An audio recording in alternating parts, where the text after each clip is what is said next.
திருத்தந்தை பிரான்சிஸ் அவர்கள் 1936ஆம் ஆண்டு பிறந்து 2025ஆம் ஆண்டு ஏப்ரல் மாதம் 21ஆம் நாள் கிறிஸ்துவினுடைய உயிர்ப்பு பெருவிழாவினுடைய மறுநாள் அவர் இறந்து தந்தையின் வீடு சென்றிருக்கின்றார். இவருடைய வாழ்வானது எப்பொழுதுமே ஒரு எளிமையான வாழ்வு என்பதற்கு ஒரு அடையாளம் என்னவென்றால், அவர் மனிதரோடு பழகுவதிலும் எளிமை, அவருடைய வாழ்விலும் எளிமை. அதே போன்று அவர் இன்றைக்கு இறந்த பிறகும் கூட எல்லா திருத்தந்தையர்களையும் அடக்கம் செய்யப்படுகின்ற அந்த புனித பேதுரு பேராலயத்திலே என்னை அடக்கம் செய்ய வேண்டாம், மாறாக அங்கே ரோம் நகரிலே உள்ள மரிய மஜோரே என்ற அந்த பேராலயத்தில் தனக்கு அடக்கச் சடங்குகளை நிறைவேற்ற வேண்டும், அங்கே தன்னை அடக்கம் செய்ய வேண்டும் என்று அவர் கேட்டுக்கொண்டிருக்கின்றார்.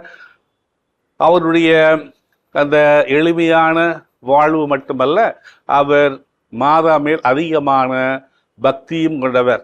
எனவேதான் தன்னுடைய பயணங்களை அவர் மேற்கொள்கின்ற பொழுதெல்லாம் அந்த மரிய மஜோரை என்ற அந்த மரியன்னையினுடைய பேராலயத்திற்கு சென்று அங்கு அவர் ஜெபித்துவிட்டு அவர் செல்லுவது பழக்கமாக கொண்டிருக்கின்றார். இத்தகைய திருத்தந்தைக்கு இந்த உலகமே அவருக்கு அஞ்சலி செலுத்துகின்றது. அவருடைய இறப்பிற்காக துக்கம் கொண்டாடுகின்றது. இன்றைக்கு இத்தாலி நாட்டிலே 5 நாட்கள் துக்கம் கொண்டாடுகின்றார்கள். இந்திய நாட்டில ஒன்றிய அரசு 3 நாட்கள் துக்கம் கொண்டாடுகின்றது. தமிழக அரசானது 2 நாள் துக்கம் கொண்டாடுகின்றது.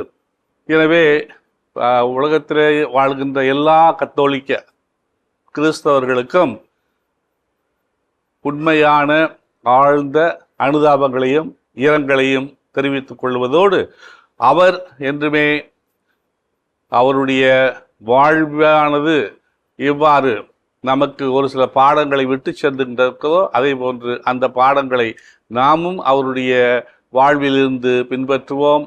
அதாவது எளிமை, கடவுளோடு கொண்டுள்ள அந்த உறவு, இவற்றை நாமும் பின்பற்றுவோம் என்ற அந்த மன உறுதியோடு அவருக்கு நாம் அஞ்சலி செலுத்துவோம்.